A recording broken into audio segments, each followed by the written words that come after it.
Así que en este momento doy inicio a la actividad. Primero quiero dar la bienvenida a Humberto Godoy, quien es el especialista en innovación que les va a hablar el día de hoy sobre cómo usar la innovación, qué importancia tiene esta y un sinfín de temas que tienen mucho que ver ahí y que los van a ayudar a enriquecer sus procesos de innovación y también a ver cómo abordar el tema con una mirada quizá un poco más técnica desde este punto de vista. Así que, sin más preámbulos, les doy la bienvenida a la actividad de Humberto. Así que, Humberto, el podio es tuyo. Muchas gracias. Vale, muchas gracias, Nicolás. ¿Me escuchan bien todos? ¿Tú? Sí se escucha. Sí se escucha. Vale. Oye, a mí me gusta interactuar si no se vuelve como fome, así que los participantes, Nicolás, tú también, están todos invitados a participar. No me gustan mucho los monólogos. Eh, Así que, nada, están todos invitados a participar. Mi nombre es Humberto Godoy. Yo soy profe acá en Duoc. Aparte hago hartas cosas, miles de cosas. Llevo 9 años de experiencia en este tema y lo más chistoso es que quizá hoy día me aleje un poco del concepto tradicional de la innovación, pero justamente porque la innovación que se conoce es una innovación que nos encasilla mucho. Y a lo largo de este tiempo, trabajando en distintos lados, pasando por un posgrado en negocio, ahora viendo una perspectiva desde el posgrado de innovación, realmente me doy cuenta que a veces no es tan como se pinta la cosa, ¿vale? Así que les voy a intentar dar una mirada un poquito más transversal a la innovación. A ver si puedo ir pasando acá sin que sea ese puntero. Vale, vamos a tener una agenda bien breve en particular. Vamos a partir hablando sobre lo que es las preguntas típicas o clásicas de la innovación. Les voy a hablar un poquito sobre la complejidad. Hay mucha gente que dice, oye, que es complejo innovar. Sí, en realidad es bien complejo. Otra gente dice, no, sí es súper fácil. Pues en realidad no, tampoco no es tan fácil. Tiene una cierta complejidad importante. La idea es que ustedes entiendan por qué. Hay ciertos pasos que pueden ser necesarios para innovar. No necesariamente tiene que ser una metodología particular. Ayudan, tienen distintos focos, pero hay ciertos pasos que lo pueden ayudar sin ser como especialista en una temática. Y ese es un poco el objetivo de hoy día, es que ustedes se vayan más o menos entendiendo cómo pueden aplicar la innovación desde su punto de vista para su trabajo, para un emprendimiento, por ejemplo, si es que quieren hacer un proyecto. Bueno, hoy día muchos de los proyectos requieren como componente importante, con alrededor de un 40% de aprobación, cuando uno postula un fondo, por ejemplo, que tenga una línea o una dimensión de innovación. Entonces hoy día ya es requisito. Bueno, ¿cómo puedo hacer eso? Van a haber distintos talleres a lo largo de esta semana. Justo hoy día hablamos con Nicolás, probablemente sea los lunes, y que si uno puede participar en todos, probablemente va a tener una visión de cómo postular un fondo concursable teniendo todas las componentes para tener éxito en el proceso. Pero sin embargo, si es que no lo hacen, van a poder de todas formas participar de hoy y llevarse algo para la casa que específicamente se va a centrar en el concepto de innovación. ¿Vale? Van a conocer un ejemplo aplicado de cómo se puede aplicar esta mirada más transversal a la realidad y obviamente la idea es que tomen todo esto y la puedan usar, ¿ya? A ver, déjenme ver si puedo ir pasando con esta cosita. Ah, no, tengo que hacerle clic. Hay un estudio muy interesante que salió el año 2007 sobre el diagnóstico que se hacía a la cultura de la innovación. ¿Ya? Fue una revisión que hicieron consultándole a distintos actores, específicamente fue el Consejo Nacional para la Innovación, que hoy día ya tuvo una mutación por la creación del nuevo ministerio. Eh, pero lo interesante es que respondió a tres preguntas que tenían que ver con la primera, ¿qué es innovación? ¿Por qué innovar? ¿Y cómo se innova? ¿Ya? Pero lo interesante es que cuando ellos hablaban, por ejemplo, de qué es la innovación, una vez que le consultaron a distintos actores, actores del mundo empresarial, actores del sector público, etcétera, llegaron a la conclusión que no existía un discurso compartido. Eso quiere decir que no están de acuerdo entre ellos qué es la innovación. Tampoco había un concepto definitorio como, ok, si esto es la innovación, esto es para todos. Tampoco existe. Así como la delimitación actual de qué es la innovación y cómo la vamos a utilizar era difusa. Eso fue en el año 2007. Y créanme que desde el 2007 hasta ahora no ha variado mucho eso. Si hoy día uno participa en el sector privado, en el sector público, no hay todavía una mirada común.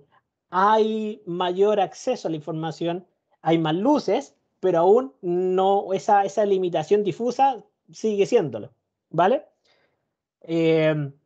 Cuando nos cuestionamos por qué innovar, efectivamente podemos llegar a la teoría de decir, bueno, porque necesitamos sobrevivir en este ambiente complejo. Si ustedes algunas tienen un emprendimiento, se van a dar cuenta de eso, necesitan competir, entran en una competición directa y tenemos que ganarle al resto, si no vamos a morir en el intento. Necesitamos cambiar constantemente y necesitamos pensar positivo como organización. Finalmente, la necesito. Y por último, ¿cómo hacerlo? ¿Cómo hacerlo sin entrar eh, a tanta burocracia? Podría decir que básicamente se trata de que usted tiene que ser curioso, tiene que intentar ser creativo, tiene que ser tremendamente perseverante y tiene que tener la capacidad de asociar elementos, ser muy asociativo, sin entrar a la metodología, sin entrar a algo más, basta con eso, solamente para poder empezar ya a innovar. Hay muchas definiciones de la innovación en particular, pero yo me creé una misma para mí, ¿ya? La innovación es un proceso por el medio del cual nosotros, como seres humanos, individuos, somos capaces de crear algo nuevo, ¿ya? Es decir, nosotros podemos crear algún objeto, algún proceso, lo que sea, creamos algo nuevo. Eso que creamos genera un valor y ese valor es proporcional a lo que se haya creado, ¿ya? ¿Por qué lo he definido de esa forma? Porque muchas definiciones de la innovación quedan como en crear algo nuevo, perfecto. O quedan en generar nuevos procesos. Pero la innovación es mucho más que eso.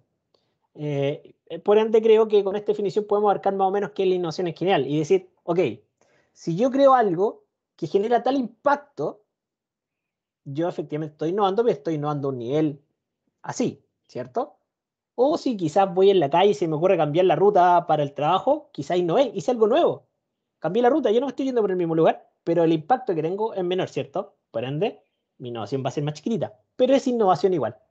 De hecho, podríamos hablar de una innovación marginal, quizás, de algo que tiene una pequeña ruptura. Imagínense la vez que a alguien se le ocurrió por primera vez hacer un tatuaje dual, un tatuaje que dos personas podían hacerse para que los linkiera de alguna forma. Antiguamente el tatuaje estaba pensado para el individuo, ¿cierto? El tatuaje es mío, es personal, genera una identidad propia.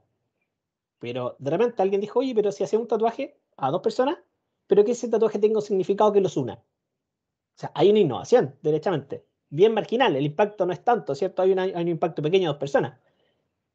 Pero si yo hablo de cómo ha evolucionado la televisión, quizá ustedes no la conocieron, pero eso que está al medio de una televisión, ¿ya? Creo que yo vi una cuando era chico, pero no era de mi época tampoco. Si las ven, ¿notan alguna diferencia distinta con lo que hay hoy día? ¿Con el plasma, con el 4K, 8K? En realidad las teles de hoy día son más grandes, son más delgadas, pero no se ve algún cambio, ¿cierto? Efectivamente podemos ver que hay una innovación, hay algo nuevo, hay una creación nueva, que tiene un impacto, pero efectivamente tampoco cambió la forma en cómo hacemos las cosas ni cómo vemos la televisión. O sea, es casi la misma forma en cómo yo veía tele en ese tiempo como la veo hoy día. Por ende, hay una innovación que es incremental, va incrementándose en el tiempo.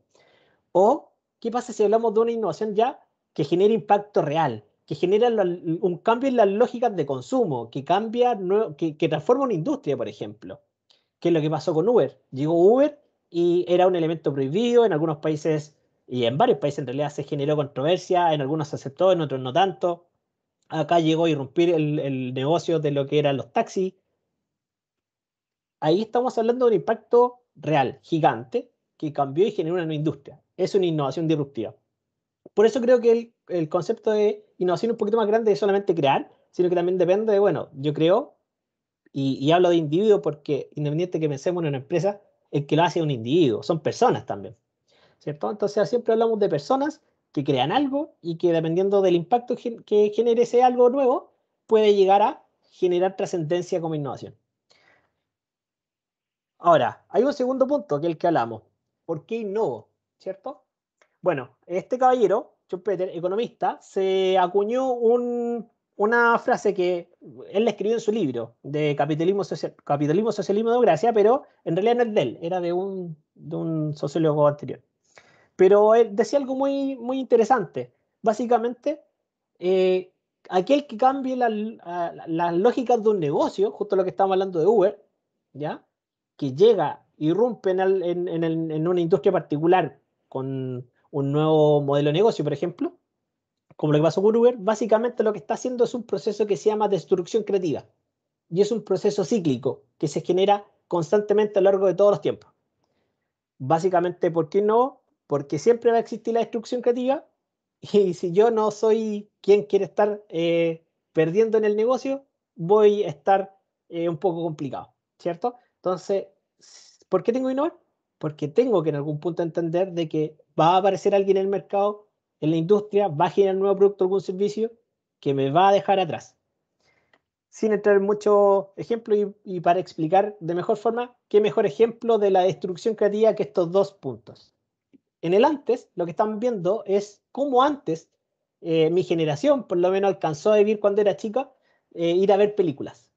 Yo creo que, bueno, quizá alguien de acá no lo vivió, pero era un hito, era ir con los amigos, juntarse, bajar al Blockbuster y buscar películas y recorrer el local, arrendar.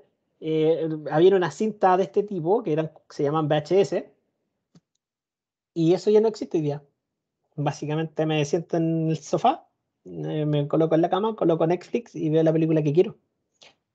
Eso cambió las lógicas del negocio, cambió la forma en cómo nosotros nos comportamos. Yo ya no tengo que desplazarme hacia un blockbuster, ¿cierto? Pero pasan cosas similares. Igual me demoró mucho en buscar películas. De hecho, ayer vi un meme que decía como pareja se lleva un mes buscando película que ver por tanta oferta que hay en Netflix. Claro que sí, po. Hoy día tenemos acceso a tanta información, a tantas películas, que nos podemos demorar en elegir. En Blockbuster era lo mismo, de hecho. Solamente que el tiempo era agotado porque yo tenía que estar en el local y tenía que elegir rápido. Era lo mismo. Pero la lógica del consumo cambió completamente. Eso es una destrucción creativa. Ahora, el tercero, ¿por qué alguien puede pensar que innovar es un poquito complejo o no tanto si es que lo empiezo a mirar desde la mirada del pensamiento? Claro que sí, po. Yo me acuerdo cuando estaba haciendo mi tesis de ingeniería, mi profesor, que es Rodrigo Ilavaca, me dijo algo bueno, que me marcó para siempre. Me dijo, no porque tomes un curso o un diplomado de innovación serás innovador. Fíjense, ese fue el tono de él. O sea, no porque lo tomes, lo vas a hacer, ¿cierto? Para hacerlo, debes cambiar tu forma de pensar, me dijo. Así tal cual. O sea, da lo mismo si tú tomas un curso en el MIT, en Harvard, en donde sea, si es que tú no cambias tu forma de ser. Entonces la innovación radica finalmente en cómo yo estoy pensando la innovación, ¿vale? Por ende, desde ese punto quiero tomar para que entendamos cómo vamos a llevar la innovación, pensando de un principio de que depende mucho desde mi pensamiento, de donde yo lo mire, a cómo voy a innovar, ¿vale? Si yo entiendo que primero es una mirada personal que yo le doy a la innovación para poder innovar, voy a empezar a entender quizás la complejidad, ¿vale? El proceso de innovación es básicamente el inicio desde una problemática hasta una solución. Hay algunos que le dirán, sí, pero el proceso de innovación es una cosa y el mindset de otro.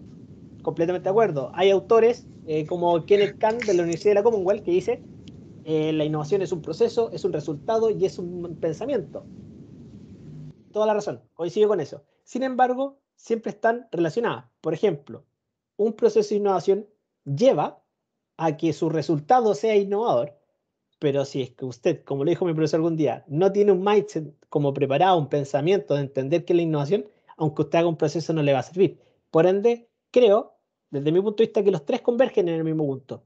Tanto el proceso, tanto lo que es, perdón, que sonó el teléfono en la vega. Tanto el proceso, ¿ya? Como el pensamiento específicamente, como finalmente el resultado de la innovación, todo está relacionado a un mismo punto. Por ende, si yo quiero innovar, tengo que pensar, bueno, yo comienzo con un problema, tengo un problema y quiero un resultado innovador. Quiero hacer una disrupción, quiero hacer una mejora incremental o quiero hacer una innovación marginal quizás, que genere poco impacto, pero quiero innovar, quiero hacer algo nuevo. Perfecto. Independiente del nivel que usted tenga o que usted se proponga, va a tener que hacer un proceso de entender, primero, desde dónde comienzo yo, desde mi problema, hasta que termino con una solución. ¿Vale? Existen varias metodologías. muchas. Y por ahí le podrán decir, no, es que esta es mejor, que esta es la única. Y la verdad es que no hay ni mejor ni peor. La verdad es que existen muchas. Yo le coloqué aquí las más conocidas, como Design Thinking, Lean Startup, ¿cuál más es conocida? Outcome Driven Innovation es medianamente conocida. Eh, For Innovation Method también es medianamente conocida. Pero si se fijan, tienen un foco, ¿ya? Design Thinking tiene un foco en las personas. Lean Startup tiene foco en el método científico. Y así sucesivamente. Form Innovation Method tiene un método en la eficacia, en ser eficiente en el proceso. Entonces, ¿es mejor una con otra? La verdad es que no. Son súper complementarias. Y todo va a depender desde qué es lo que yo estoy buscando. Yo estoy desarrollando un servicio para mejorar la experiencia de mi usuario. ¿Qué hago? Tomo una metodología que se enfoca en las personas, claramente. La puedo combinar quizás con Lean Startup que se enfoca en el método científico. Entonces me enfoco en las personas, aplico el método científico y en la iteración de estar probando e iterando con las personas voy aprendiendo y me estoy enfocando en una solución que les facilite la vida. ¿Se fijan? Pero es porque yo elegí quizás mezclar esas dos, quizás me puedo haber quedado con una. Y así sucesivamente va a depender de qué es lo que yo estoy buscando. Algo interesante también que me ha pasado. Me he dado cuenta que los ingenieros duros eh, se asocian o les hace más sentido la metodología del Outcome Driven Innovation porque se enfoca en el proceso y en el proceso cuantitativo y cualitativo. Y en el cuantitativo intenta descubrir oportunidades en base a distintas metodologías que salen desde la estadística. Entonces, a ellos obviamente le hace mucho más sentido. Claro, obviamente ellos pasaron por una formación súper lógica, súper estructurada, entonces ven eso y le hace sentido. ¿Pero es mejor realmente? La verdad es que no. Es súper complementaria a las demás, por lo demás, ¿ya? Entonces, yo no les puedo enseñar todas las metodologías hoy día, está claro. Y enseñarles una de tantas tampoco tiene sentido, ¿vale? Pero, ¿qué sí les puedo enseñar? Les puedo enseñar de que la innovación tiene pasos transversales, tiene pasos comunes y relaciones comunes que si yo las entiendo, no necesitan ser experto en una metodología. Me podría ayudar, claramente. Podría buscar información y aprender una metodología y claro, le va a sumar. Pero si yo entiendo las lógicas del por qué estoy haciendo esto y la relación que estoy haciendo, créanme que van a poder innovar igual. ¿Vale? Ahora, para innovar también tengo que entender un poquito más atrás, bueno, pero ¿por qué queremos hacer todo esto? Y ahí empezamos a entrar en un terreno más complejo. ¿Vale? Entonces, me gustaría que, si me quieren escribir abiertamente o por el chat, ¿hay alguien que tenga alguna definición de qué es la realidad? ¿A alguien se le ocurre qué es eso? Pregunta filosófica.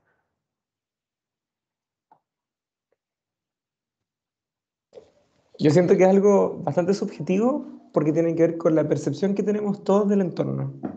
Entonces, la ¿Ya? realidad es para cada uno lo que tú puedes ver y apreciar de lo que te rodea. Muy, muy, muy acertado. La realidad es súper complejo de decir, sí, esto es, porque en realidad no tiene una sola definición también. Pero sí existen definiciones bien particulares. Pero fíjense en esta relación que vamos a hacer. ¿Qué es eso que están viendo ahí? Por el chat también me pueden escribir, que ahí lo estoy viendo el chat también, así que porfa.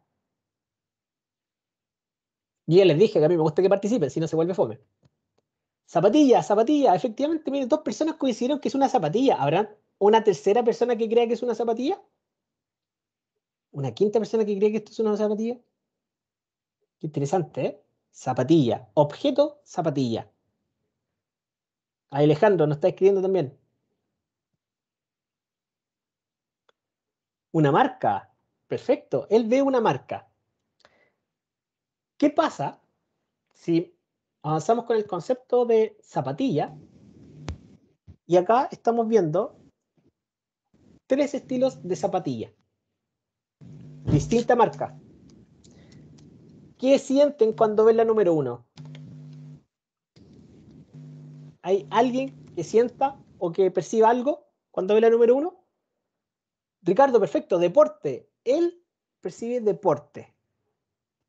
Interesante. Cristina ahí también nos está escribiendo.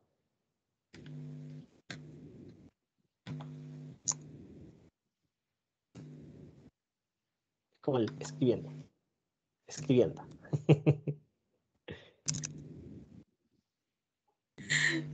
Bueno. Oye, yo por si acaso no hago stand-up comedy, pero a veces pareciera que sí, así que ignórenme. Cristina me dice que son tipos de calzado. Efectivamente, son 3 tipos de calzado. Las 3 están dentro de la misma categoría zapatilla, eso sí. Pero generan sensaciones distintas. Porque me dijeron que que la número 1 les genera, o sea, se les viene a la cabeza el deporte. Pero ¿qué pasa si les pregunto por la número 2? ¿Qué sensación tienen cuando ven la número 2? ¿O qué les pasa cuando ven la número 2? Aíslen las demás. La aíslan y fíjense en la número 2. La primera palabra que se les viene a la cabeza. ¿Qué es? Urbana, perfecto. La primera, deporte. La segunda, urbana, street, como dice Ricardo. Lisette, urbano, perfecto. Hagamos el mismo ejercicio. Ignoremos la 1 y la 2 y quedemos con la 3. ¿Qué es lo que nos genera la número 3? Pueden cubrirla. Idem, lo mismo. A Ricardo le genera lo mismo. La 2 y la 3 no tiene diferencia. Perfecto. Cristina, tendencia. Ya. Qué interesante que a pesar de que coincidamos con que el objeto es un elemento común, es una zapatilla, todos definamos que sentimos distintas sensaciones o queremos algo distinto en base al mismo objeto. ¿Cómo puede ser que 2 personas sientan lo mismo por el mismo objeto? ¿Cómo es eso posible? Que alguien sienta que una zapatilla es street y la otra es urbana si es que estamos hablando del mismo objeto. ¿Vale? Cristina nos dijo juvenil también. ¿Por qué ella siente que eso es juvenil? Alguien podría decir, no, es que eso lo ocupo yo tengo 60 años. Qué interesante. Bueno, ¿qué está sucediendo acá? Hay un diseñador muy conocido acá en Chile, se llama Álvaro Silleros, y lo que él propone es básicamente, o sea, en su tesis propone esto porque es básicamente un estudio que él hace basado en Humberto Maturana y Francisco Varela, que son 2 grandes biólogos filósofos que proponen que dentro de todos los conceptos de realidad existe uno que se podría decir que es el más aceptado, ¿ya? Ese se conoce como identidad cognitiva. Y la identidad cognitiva es básicamente que existe una relación psicobiológica, es decir, mente-cuerpo, ¿cierto? Que me hace generar una interacción con un objeto. Y que eso sucede en un entorno específico mío propio como ser humano. Al español, ¿qué significa? Básicamente que ustedes tienen un mundo, o ustedes son un mundo, yo soy otro mundo, y todos ustedes, todos los que están conectados son un mundo distinto. Por ende, cuando yo les coloco un objeto, hay una relación como consenso común de que todos entendemos que eso es, por ejemplo, una zapatilla. Coincidimos, tenemos un consenso común que todos creemos que eso es una zapatilla. Pero lo que yo siento por esa zapatilla o por ese objeto es distinto a lo que siente Nicolás, a lo que siente Lisette, a lo que siente Natalia, porque somos mundos distintos. Y las interacciones que yo genero con ese objeto son completamente distintas a las que siente Ricardo, por ejemplo. Son distintas porque nuestros mundos son distintos, ¿vale?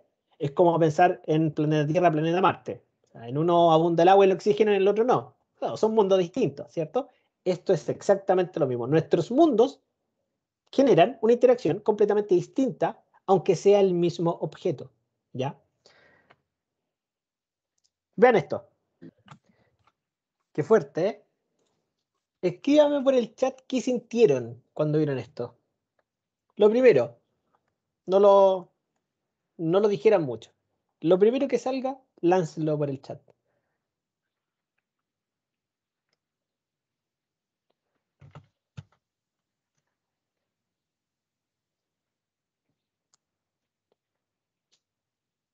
Había varios escribiendo.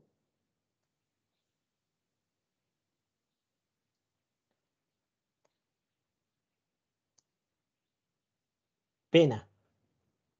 Perfecto. Es una sensación particular. Fíjense que aparece otra, desesperación.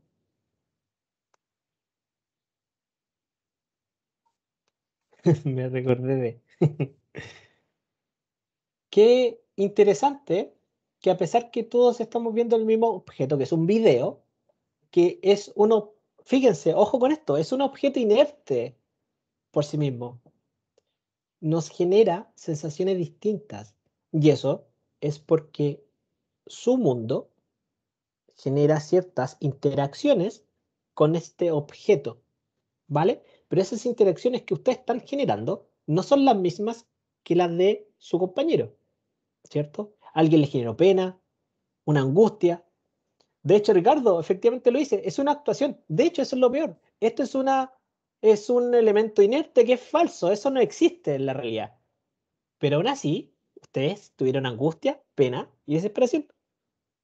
Qué interesante. Y solamente sucede porque las interacciones que ustedes generan como individuos con ese elemento, imagínense como una electricidad que genera, ¿cierto? Una relación, algo estoy generando yo con eso. Estoy generando un vínculo y ese vínculo es personal, único y que no se copia, no se... A veces se comparte, obviamente. Quizá hay varios que digan, estoy en realidad yo también sentí pena, yo también me angustié, ¿cierto? Pero incluso así, quizás no es en el mismo nivel. Quizás yo de verdad me angustié mucho y quizás otro se angustió, pero levemente. Y eso es porque efectivamente sucede esa interacción. Pena y desesperanza, Jan, por ahí también. Gracias.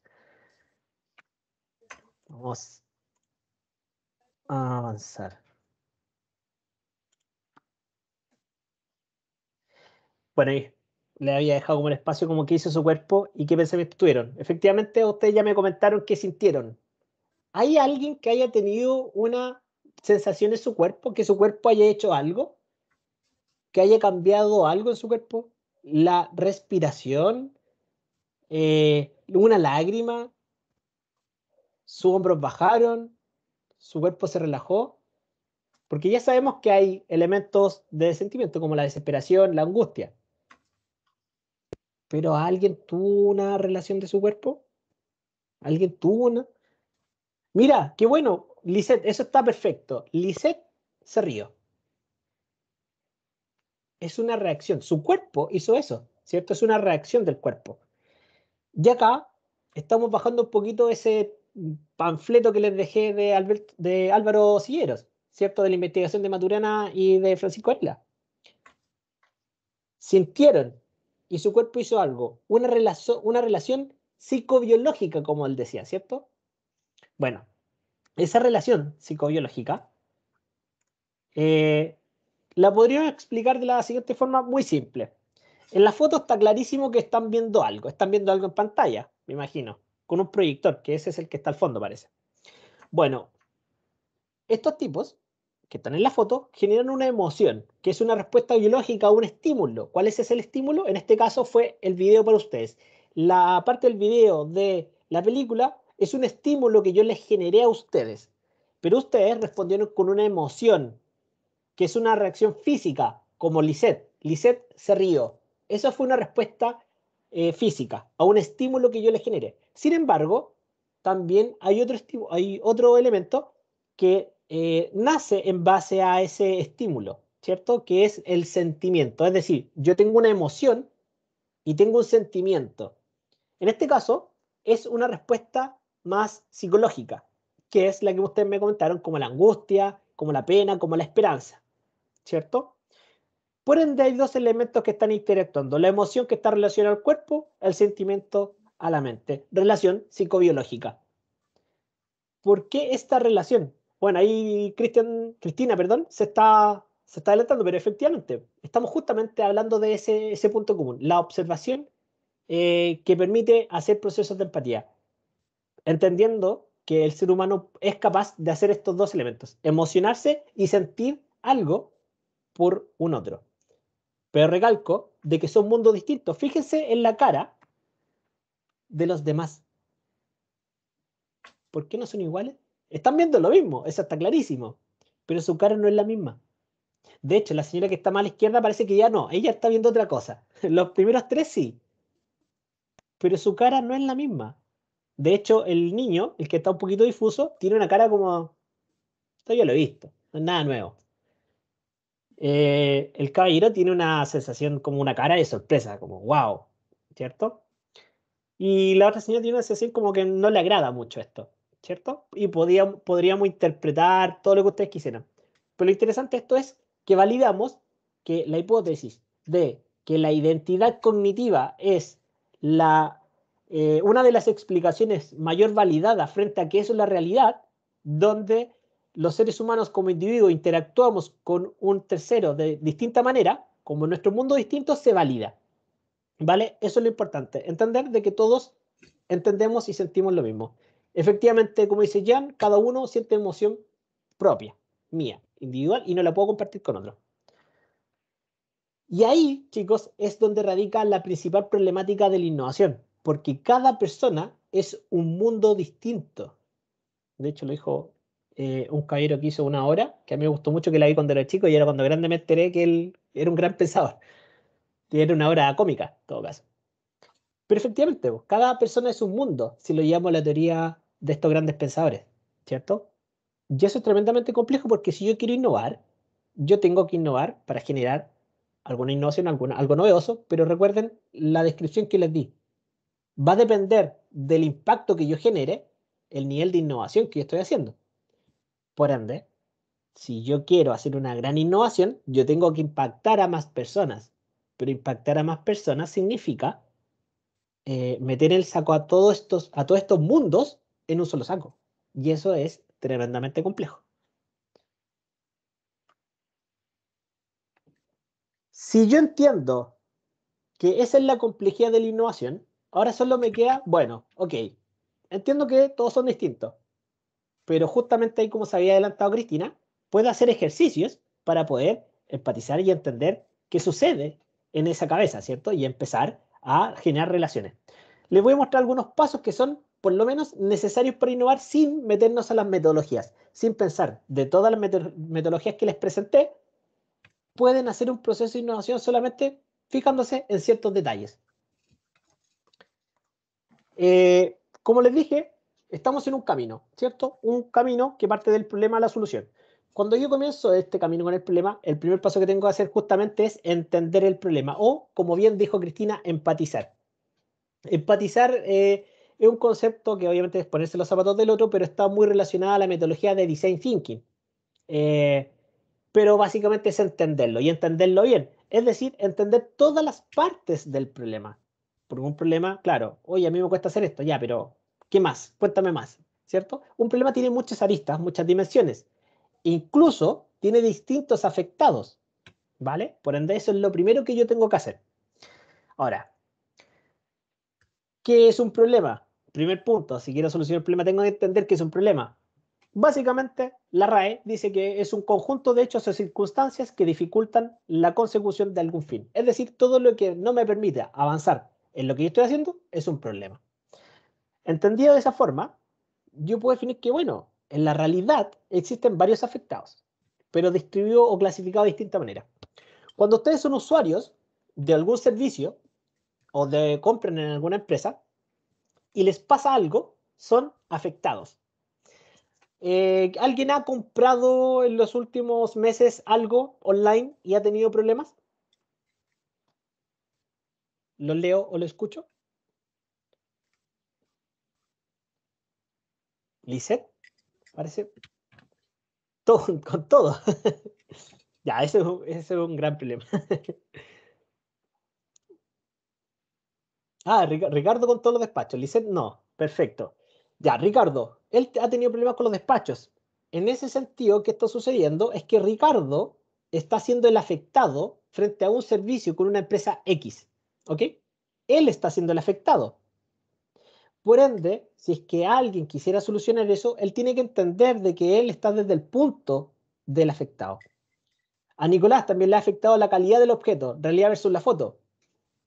Nuevamente, es un afectado. Vio una foto, sí, perfecto. Hoy se ve bonito, lo trajo, lo compró, lo movió, pum, se rompió. Por ejemplo, un clásico típico caso chino. Eso es que él es el afectado. ¿Y por qué hay que colocarlo en ese sentido? Porque cuando yo entiendo ese problema, y alguien dijera, oye, pero hay que innovar, hay que mejorar, claro, pero eso es algo que tiene que mejorar la empresa. ¿Cómo lo hacemos si yo no estoy en la empresa? Yo soy el afectado. Y por otro lado, si es que estoy de la empresa, se hace complejo porque la empresa no sabe que a usted le sucedió algo. La empresa no sabe que Ricardo tuvo problemas con los despachos. La empresa no sabe que Nicolás tuvo un problema de percepción al ver la foto y cuando lo vio en realidad se dio cuenta que no era lo que él esperaba, ¿cierto? La expectativa versus realidad es muy grande y eso es un problema que la empresa debe conocer, pero la empresa no lo conoce el usuario. ¿Cómo hacemos esa llegada?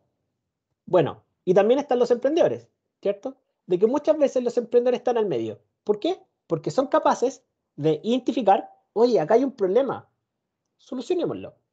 Hay un caso en particular de un chico no me acuerdo cómo se llama, una vez conversé con él hace mucho tiempo, él creó una empresa que se llama VTrack y justamente él tenía o sea, no era afectado, pero él está en un entorno donde sus amigos tenían problemas con los despachos, como, oye, compré algo y no sé dónde viene, y era recurrente. Y él se dio cuenta que ahí había un problema. Las empresas, por otro lado, que vendían por internet, no conocían ese problema, no lo veían. Y eso pasa muchas veces porque las grandes empresas no hacen procesos de este tipo para entender. Ahora yo creo que se está dando un poquito más, pero en general no se da. Eh, por ende, unió las empresas que no conocían el problema y a las personas que tienen eso y creó VTrack. VTrack se encarga un poquito de hacer esas transacciones y hoy día le ofrece el servicio de trazabilidad a la empresa y le traza el producto. Por ende, hoy día la empresa, perdón, la persona que tenía el problema puede conocer exactamente dónde se encuentra su producto desde que lo compra. Y ahí él funciona como el link, ¿cierto? Pero en ese caso es el emprendedor quien es capaz de poder hacer ese puente. Pero si se dan cuenta, ya un problema puede tener distintas aristas. Por ende, yo tengo que entender muy bien dónde estoy si es que quiero solucionar un problema, ¿vale? Una vez que yo lo entiendo, voy a estar en distintos roles. Yo acá le coloqué 3 ejemplos de gente que conozco y que tiene un rol súper distinto, similar pero distinto. Tenemos a Andrés Roy, él es uno de los fundadores de Yerka, no sé si lo ubican. Yerka es una bicicleta que es inrobable, ¿ya? Em, Tiene un candado, su candado es la misma estructura de bicicleta, por ende si es que alguien la roba, rompe la bicicleta. Se genera un despropósito, ¿cierto? Por ende no tiene sentido que yo robe una bicicleta que no puedo llevarla. Ahí Nicolás lo ubica. Si no lo ubican, googleenlo después, Yerka Bikes es una bicicleta muy, muy interesante. Pero fíjense que o sea, ese producto nace desde el rol de afectado, ¿ya?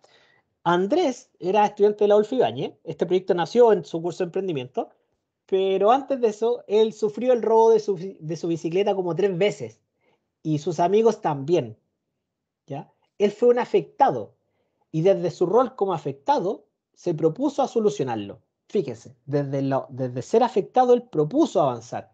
Desde el afectado se transformó en emprendedor, ¿cierto? Iba camino a ser ya gran empresa, ¿cierto? Pero él partió desde ese rol. José Manuel Moller, él es un emprendedor nato. Él, desde el punto de vista del emprendedor, sin ser afectado, se posiciona en ciertos puntos estratégicos para buscar oportunidades y hacer negocios. Por ejemplo, al gramo, que él se fue a vivir a una comuna efectivamente donde él se dio cuenta que había un problema de desigualdad en cuanto al pago de los productos y él vivió la experiencia. Generó un ejercicio que se llama inversión, que es una de las herramientas que yo tengo para empatizar. Eh, y lo hizo sin ser afectado desde un inicio. Él no es de un estrato él no viene de un estrato socioeconómico bajo, por ejemplo. Él no es afectado directamente. Él buscó esa inversión, él buscó ser afectado. Y lo mismo hizo cuando creó Fracción.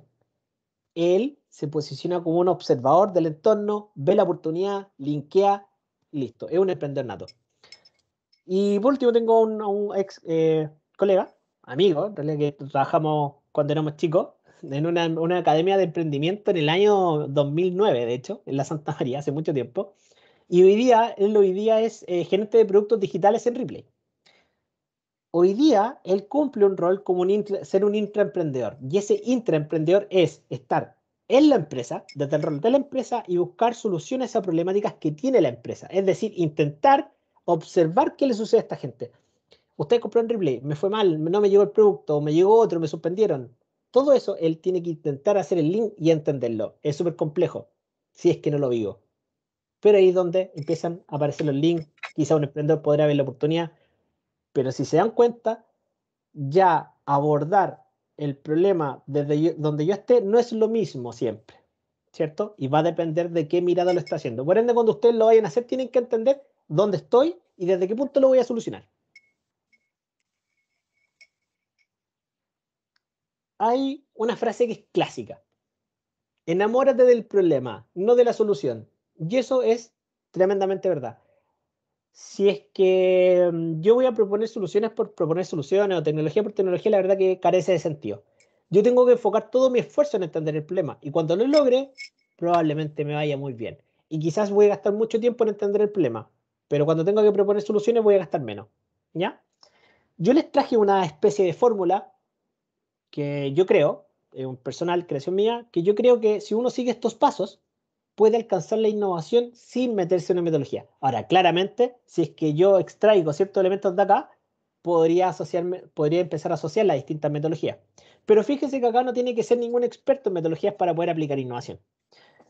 Entender cuál es el origen y causa de un problema es el primer paso, ¿ya? Si tengo un problema, también tengo que entender cuáles son las consecuencias, entender a quién afecta, entender cuáles son las necesidades de esas personas que están siendo afectadas, entender si es que hay otras áreas, si es que hay otras empresas, si es que hay otras personas que están siendo afectadas por lo mismo, en qué circunstancias sucede eso, como el contexto y entorno, y cuáles son los hechos reales. Es decir, que no sea algo que yo creo que yo percibo, sino que existen cifras que me respalden eso. Eso puede ser una gran diferencia. Yo creo que quizás la gente tiene problemas con diabetes. O sea, si busco datos, claramente me doy cuenta que la gente sí tiene problemas con diabetes. Y ahora hay que empezar a entender qué tipo de problemas tiene, ¿verdad? Si yo divido como estos grupitos, voy a estar haciendo básicamente tres cosas. Investigar, por un lado, relacionar y empatizar, ¿vale? Es decir, tengo que investigar si realmente esto es o no es, como datos reales, concretos, hechos. Tengo que empezar a hacer relaciones, y eso, ojo, no se lo enseñan en ninguna carrera, y eso es netamente ejercicio mío. Yo tengo que empezar a generar esa capacidad. Nadie va a venir, ningún ramo le van a decir, ya chicos, hoy día van a aprender a relacionar. Eso no existe. Y de ahí viene muchas veces del por qué la mayoría de ustedes tiene a veces asignaturas transversales para poder generar competencias de ese estilo. Generar relaciones, ¿ya? No es tan simple, pero es necesario. Investigar, relacionar y por último empatizar. Ponerme en los zapatos del otro. Entender qué es lo que está sucediendo, pero desde su perspectiva. Esto no es una fórmula tan secreta en realidad, porque si yo lo extrapolo como a otro ámbito de acción, es algo que ya hacen otras personas. Yo a principio de año, yo hacía descenso, bueno, hago en realidad, pero estoy en, en tiempo fuera. Hago descenso en bicicleta. Y resulta que en marzo a febrero más o menos me caí. Tuve una caída, salté en la bicicleta y me lesioné la muñeca. De hecho, desde marzo que no puedo andar en bicicleta, porque ahora hago un movimiento y me duele. Y resulta que fui al médico, ¿vale? La relación que ellos hacen es bien simple, ¿eh? Y es exactamente la misma lógica que yo les estoy mencionando. Así que, claro, la relación que yo les presenté es mía, pero en realidad no tiene nada de nuevo. Él investiga primero sobre, bueno, qué es lo que sucede, como por ejemplo, ¿dónde te sucedió esto? ¿Bajo qué condiciones te sucedió esto? No es lo mismo caerte en la casa que caerte de 5 metros de altura en una bicicleta. Eh, Luego él siempre efectivamente tiene que empezar a palpar cuánto te duele acá, cuánto te duele allá, empieza a hacer un ejercicio de empatizar para entender bien cuál es el grado como de dolor que puede haber y de daño. Y por último, plantea un tratamiento. Acá me sucedió algo bien interesante.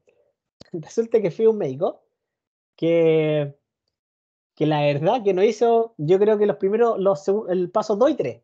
Él solamente empezó a investigar como ya qué podía hacer y no hizo la parte de relacionar y no empatizó. Por ende, su diagnóstico fue tremendamente inadecuado. Yo llegué, me dijo qué es lo que tenía acá, googleé un poquito, me dijo, mira, según estas condiciones, más los síntomas que tú me dices, lo más probable es que tú tengas esto, un E15. Perfecto, me voy a la casa, tranquilo. Me dio, me acuerdo, algo para el dolor, como un ibuprofeno para la inflamación, y era, pues, era algo que podía pasar en 2 semanas. Bueno, resulta que las 2 semanas no se me pasaba y me dolía. Y dije, esto es raro. Así que yo, bueno, soy de Viña del Mar, no les conté. Las clínicas acá son mucho más chiquititas, son de un tamaño completamente distinto a las que hay en Santiago. Y me fui a una clínica a Santiago. El médico hizo el mismo proceso, luego empezó a hacer relaciones, me mandó a hacer varios exámenes, los relacionó todos, y cuando hizo todo eso me empezó a hacer ciertas preguntas de comportamiento, de qué acciones yo tenía que hacer, qué posiciones eran las que más me dolían, empezó a hacer un ejercicio de empatizar, y me dio un tratamiento. Y resultó que ese tratamiento fue adecuado. ¿Qué tenía? Finalmente yo tenía un quiste, era un quiste que yo tenía en la muñeca que se reventó al momento del golpe. O sea, era algo poco probable, pero que obviamente cuando alguien se salta pasos, no llega a la solución ideal. ¿Y qué me estaban dando? Una solución que era, comillas, parche. Algo que me estaba, entre comillas, calmando dolor temporal, pero que era algo que no se me iba a quitar de un momento a otro. Cuando el otro médico hizo el proceso como corresponde, a lo que llegó fue un tratamiento adecuado que me va a calmar el dolor, pero que en el tiempo va a ir mejorando finalmente la lesión. En la innovación es lo mismo. Si yo doy una propuesta de solución sin haber entendido el problema, sin haber hecho una investigación, sin haber relacionado de manera correcta y sin empatizar, probablemente voy a estar dando gotitas de solución parche, gotitas de ibuprofeno, pero no voy a estar afectando al problema real o la causa o origen del problema real. Por ende, siempre va a estar latente y mi solución va a ser poco efectiva. La innovación debiese ser efectiva y debiese impactar a todos de manera positiva. Es por eso que es tan importante que yo haga todos estos pasos. Como que a ver, yo creo que se me trae un poquito el- no sé si es el internet. Ahora te escuchamos bien de nuevo, sí. ¿Eh? Allá. Sí.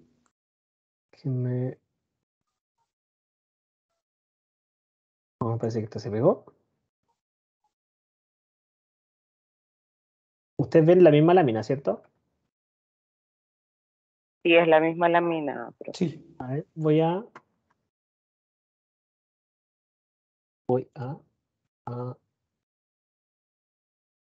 reiniciar esto. Y volvemos.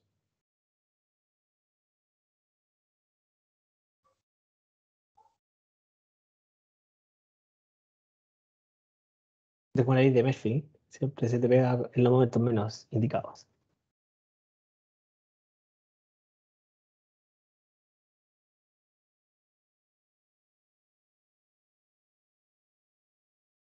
Ya. Ahí sí.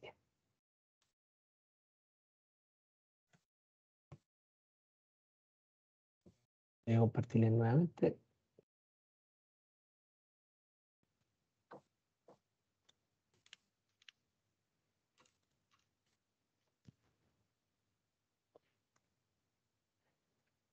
Entonces, una vez que entiendo el problema y que soy capaz de entender como lo que me pasó en la muñeca, y comprendo todas las partes del problema y hago una buena investigación, valido que efectivamente eso es un problema, valido con datos, valido empatizando, conversando con la gente, empatizando y adicionalmente hago buenas relaciones, ya entiendo bien el problema. Cuando tengo eso, tengo que marcar como el lugar donde voy a trabajar, el marco de acción, el marco teórico, el espacio, la cancha, como quieran llamarle, pero es el lugar donde yo digo, ok, acá es donde yo tengo que hacer algo. Y eso no es tan fácil tampoco, porque tengo que tener claridad específica de qué es lo que yo tengo que hacer para ser efectivo en mi solución, o eficiente incluso, delimitando el espacio de acción que yo tengo para poder avanzar. ¿Cómo hago eso? Básicamente entendiendo que la relación no es directa entre problema y idea. Es decir, acá hay un problema, perfecto, esa es mi solución. Siempre hay algo entre medio y eso entre medio se conoce como oportunidad. Es el tesoro, chicos, porque cuando yo encuentro la oportunidad, soy capaz de definir múltiples soluciones que pueden abarcar el problema. Es básicamente como una llave de Pandora. yo encuentro la oportunidad y soy capaz de armar un abanico de soluciones. Y todas esas soluciones probablemente van a afectar de manera positiva y van a impactar la causa raíz del problema. Es un poquito complejo, quizá al principio definirlo, pero fíjense acá algunos ejemplos. En casos cotidianos, estos son casos cotidianos de la vida, ¿les ha pasado que no pueden dormir? A mí siempre me pasa. Yo creo que a veces como que puedo sufrir de insomnio, Mucho, pero mucho, profe. Natalia, ¿a ti te Mucho, pasa? ¿Y mucho. sabes por qué? Me imagino que es por todo lo que tengo en la cabeza, lo que pienso, lo que tengo que hacer al otro día. Eso a veces me ataca. Mira, Alejandro también, aquí sí, es un problema habitual. Podría estar dado por, como tú dices, pienso muchas cosas, porque yo en mi caso uso el smartphone hasta tarde y eso obviamente me quita el sueño. Mis cambios de horario y tengo necesidades funcionales, es decir, necesidades básicas por decir, sí, tengo que conciliar el sueño. Es decir, no puedo dormir, tengo que conciliar el sueño. Cuando hago un entendimiento, imaginemos que acá buscamos y hacemos todo el proceso, investigamos la data, nos damos cuenta de que mucha población sufre el problema. De hecho, acá hubiera hecho una encuesta y quizás no sé, el 40% hubiera tenido este problema. Entonces ya no es algo tan intangible o algo que me suceda solamente a mí. Es algo que está afectando a otros. Y hago el ejercicio, por ahí también aparece el estrés como un elemento importante. Yo digo, ok, ¿y qué idea hago? Y alguien puede decir, no, pero deja de usar el smartphone. Sí, tiene lógica, pero otro día sí lo voy a usar. O deja de pensar tantas cosas, pero es mi naturaleza. Y eso es porque estoy haciendo una relación directa. Si yo coloco algo entre medio, que es la oportunidad, es básicamente entender lo opuesto a lo que está sucediendo en el problema. Fíjese acá. Una persona que no puede dormir tiene una necesidad funcional básica de conciliar su sueño. ¿Cierto? Es una relación directa. Usted no puede dormir, usted necesita conciliar su sueño para dormir. Porque una vez que concilia el sueño, por efecto natural, va a dormir. Por ende, la oportunidad es facilitar la conciliación del sueño. No es el sueño directamente, es facilitar la conciliación del sueño. Cuando yo soy capaz de hacer esa relación, chicos, soy capaz de plantear un montón de soluciones que me van a ayudar. Por ejemplo, un método, un método de respiración. Si yo aplico un método de respiración, voy a facilitar la conciliación. Y el resultado va a ser dormir. Si yo aplico o descargo una de esas aplicaciones que hay con ruido de lluvia, voy a estar facilitando la conciliación, por ende voy a dormir. Si yo, que es lo que le hago a mi hijo, y tengo un hijo de 1 año 9, le compré un dispositivo, una maquinita, que yo lo prendo y suena como esas televisiones antiguas con rayas, blanca y negra, así un ruido blanco se llama. Si yo tengo ese dispositivo y lo enciendo, voy a facilitar la conciliación del sueño y por ende voy a dormir. ¿Se fija la relación? O sea, pareciera que es magia, pero como ya detecté la oportunidad, todas las soluciones que respondan a la oportunidad son capaces de solucionar el origen del problema. Y pareciera de verdad magia, pero cuando uno hace esta relación con productos del mercado, se da cuenta que esto ya lo vienen haciendo hace rato. Fíjese en la siguiente. ¿A quién no le ha pasado que tiene que cortar el pasto constantemente? A mí en realidad no me pasaba, me empezó a pasar ahora, hace poco. Pero hay un cansancio habitual, es como, a mí por lo menos no me engana. No sé si a alguien de acá le encanta, puede ser el caso. A mí por lo menos no me gusta. Hay que gastar plata en máquinas, hay que comprar máquinas, hay que comprar insumos. Al nivel de base de melodía, sí. A mí no me pasaba y ahora me está pasando y no me gusta. La verdad que es una sensación. Mira, el peor, Lisette le da alergia. Eh, pero ¿qué pasa? Que como problema me doy cuenta que mis vecinos tienen un antejardín más bonito que el mío.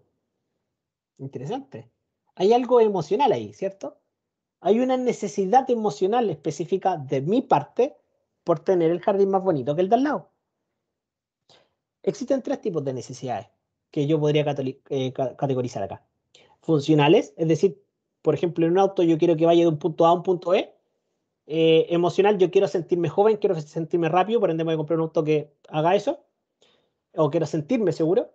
Y por último, una necesidad social. Yo quiero pertenecer a un club, yo quiero pertenecer al grupo de los Ferrari. quiero tener una moto Harley Davidson, ¿cierto? Es un estatus. Es funcional, emocional, social. Entonces, fíjense que acá hay una necesidad emocional. La persona siente que tiene que tener un jardín más bonito y porque en su cabeza siente que tiene que tener un jardín más bonito, él tiene que cortar su pasto. Cuando yo entiendo eso, soy capaz de definir la oportunidad. Y la oportunidad no es nada más y nada menos que prolongar en el tiempo el tamaño del pasto. ¿Por qué? Cuando yo entiendo que tengo que prolongar el tamaño del pasto en el tiempo, ¡pum! Magia. Las empresas dicen, ¿qué producto podemos hacer? Algo que permita como que permita tener el pasto a lo largo del tiempo. Por ejemplo, el pasto sintético, ¿qué es lo que hace? Simula el pasto. ¿Qué más hace? Mantiene el tamaño del pasto a un nivel donde yo no tengo que hacerlo, ¿cierto? Alfombras de pasto, ¿qué hacen? Exactamente lo mismo. No necesito cortarla, mantiene siempre el mismo estándar. Pasto alterado genéticamente. Yo no lo he visto. Eh, Me han dicho alumnos que sí existe, pero tiene todo el sentido. Si yo altero genéticamente el pasto, puedo hacer que crezca hasta cierto punto y podría vender semillas de pasto de 1 centímetro, semillas de pasto de 3 centímetros. Por ende, yo las colocan en la tierra, crecen hasta cierto tamaño, una a 1 centímetro, otra 3, y ahí quedan. Y ese es su tamaño máximo. Perfecto.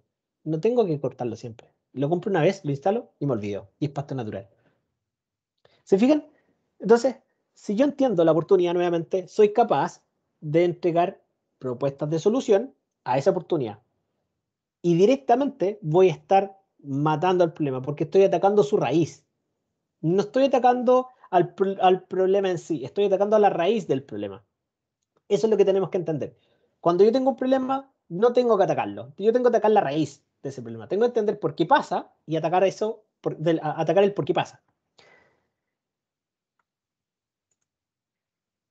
A ver si es que se les ocurre qué puede pasar acá. Tenemos un problema. Un adulto mayor no sabe usar WhatsApp. ¿Qué oportunidad tenemos acá? Juéguensela. ¿Qué creen ustedes?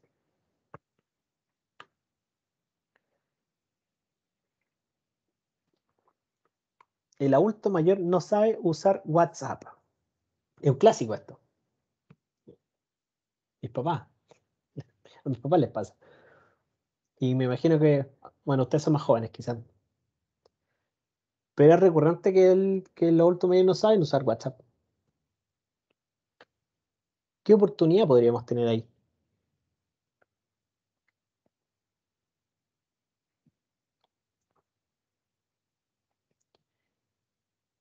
Por ahí veo algunas ideas para que van a salir. No se preocupen si no sale la primera vez. Esto es complejo, ¿ya? Son relaciones que a veces no están tan a la vista, pero la idea es que vayan ya entendiendo. Si usted ya entienden la relación, después tienen que practicarlo. Y una vez que lo practiquen, ya pueden empezar ya a definirlo. Lisette, un centro de llamado asistencial. ¿Ya? Interesante. Enviar un manual. Perfecto. Natalia, por favor, compártenos. Ahí tiene la manita levantada. Profe, sí, Dígame. pienso que para estas personas, adultos mayores, que les cuesta tanto el tema del WhatsApp, ¿Ya? podríamos generar un canal de teléfono o el center para ellos que ¿Ya? los pueda dirigir, Perfecto. Es como un poquito la derivar. idea, es como lo que dice Liceto, ¿no? Como un centro de llamado general. Ah, claro, Perfecto, entiendo. claro. Bueno, Lisette nos cuenta que lo practicó con su abuelo y le funcionó. Qué interesante. Ahí tenemos una potencial solución. Acá podríamos plantear muchas soluciones, muchas ideas, pero acá surge algo interesante. Cuando hacemos esta relación, nuestro cerebro está pensado para hacer justamente lo que ustedes están haciendo ahora. Yo les planteé un problema y ustedes me están dando la solución. Relación directa. ¿Qué conversamos anteriormente en un principio? No hay que hacer esa relación directa. Es difícil, porque de manera natural lo hacemos, ¿ya? Y si queremos innovar, tenemos que empezar a dejar de hacerlo. ¿Por qué? Porque me estoy saltando inmediatamente a la solución, ¿cierto? De hecho, por ejemplo, ahí, Cristina, le gustaría que fuera más tecnológico, como la Alexa de Amazon. Pero todas son soluciones y son soluciones directas porque yo les planteé el problema y su cabeza inmediatamente y hizo el camino corto. ¡Pum! Problema-solución. Relación directa. Y la innovación funciona un poquito distinta. Busca procesos de divergencia y convergencia, que usted se abra a oportunidades, que empiece a entender, a comprender y que después vaya analizando y cerrando. Un poquito más distinto el pensamiento. De hecho, por eso que metodologías como Design Thinking u otras tienen por particularidad centrarse en el pensamiento también, de empezar a cambiar la forma en cómo yo pienso las cosas. Y de hecho, si yo planteara quizás soluciones directas, quizás no entendería que acá no tiene que ver con el WhatsApp o no tiene tanto que ver con el uso, sino que aquí hay un tema generacional, ¿cierto? Se evolucionó y en la evolución avanzaron ciertas generaciones y ciertas generaciones se quedaron atrás, pero nadie se hizo cargo. Eso me da un espacio quizás para entender que yo tengo que enfocarme en esa diferencia o esa brecha generacional. Y cuando yo entiendo eso, quizás puedo llegar a un conjunto de soluciones. ¿Ya? Entonces, cuando entiendo el problema, defino mi marco de acción y digo, ok, yo me voy a meter acá, como por ejemplo, hacer esta relación y entender que yo voy a meterme en la generación de los autos mayores, estoy definiendo un marco de trabajo, tengo que ser capaz de proponer alternativas de solución. Básicamente lanzar ideas, que es casi justo lo que estábamos haciendo ahora, donde Licen nos planteó una idea, Natalia también, Cristina, están lanzando ideas. Y lanzar ideas, la verdad que no tiene tanta ciencia. La ciencia está básicamente en las reglas que uno debiese tener cuando lanza ideas. Algunas recomendaciones que yo les dejo siempre: confíen en ustedes, en lo que ustedes saben, en lo que ustedes conocen, en su propia experiencia. Desde ese punto lancen ideas. Observen harto, ¿ya? Observar es una de las tantas medidas que se utiliza para empatizar, como hacer inmersión, como les contaba el caso anteriormente del gramo. Salgan de su círculo de confort, de su zona de confort. Siéntanse incómodos, eso es lo mejor. Cuando se sienten incómodos, empiezan a fluir ideas. De hecho, muchas de las ideas nacen cuando yo estoy incómodo. Hay cuentos de antaño de innovación que cuenta la historia de un granjero que perdió todo y que lo hicieron a propósito para que él se sintiera incómodo, para que viera que sentía necesidad. Cuando el ser humano siente necesidad, se vuelve más creativo. Eh, que sea divertido, siempre, muy importante. Cuando un proceso es fome, qué lata, qué lata. No sé si les pasará, pero a mí que trabajo en esto, cuando voy a sesiones donde hay que trabajar con esto y hay un ambiente como estructurado, rígido, es fome, no dan tanta ganas de participar. Entonces, y de hecho, como les conté, me gusta que sea un poquito más fluido, no tiene para qué ser tan formal. La formalidad no es sinónimo de que algo va a ser bueno o malo, para nada. Haz lluvia de ideas siempre, lancen ideas, no se limiten, no limiten al otro, no prohíban. No digan, no, es que tú estás mal, yo estoy bien. No hagan eso, da lo mismo, son ideas. Las ideas no son nada. De hecho, fíjense que estamos en la mitad del camino y planteamos que para hacer innovación yo parto del problema hasta que termino con el producto o servicio terminado. La idea está al medio. Todavía no innovo cuando lanzo la idea. Son ideas y cualquiera tiene una idea. Una idea por sí misma no vale nada. Tengo que tomar esa idea y tengo que ejecutarla. Y recién ahí estoy innovando, ¿vale? Dibujan, escriban, sean libres, no se coloque en formato, no tiene por qué ser siempre escrito en un post-it y pegarlo. ¿Por qué no dibujamos? También puede ser. Relájense y lo más importante, chicos, asocien. ¿Ya? Hacer asociaciones es lo más importante que pueden hacer para ser creativos. Hay algunas personas como Steve Jobs, el creador de la marca Apple, que no creía en la creatividad, básicamente. Él no creía en eso y él planteaba que la creatividad no era nada más y nada menos que la capacidad de asociar.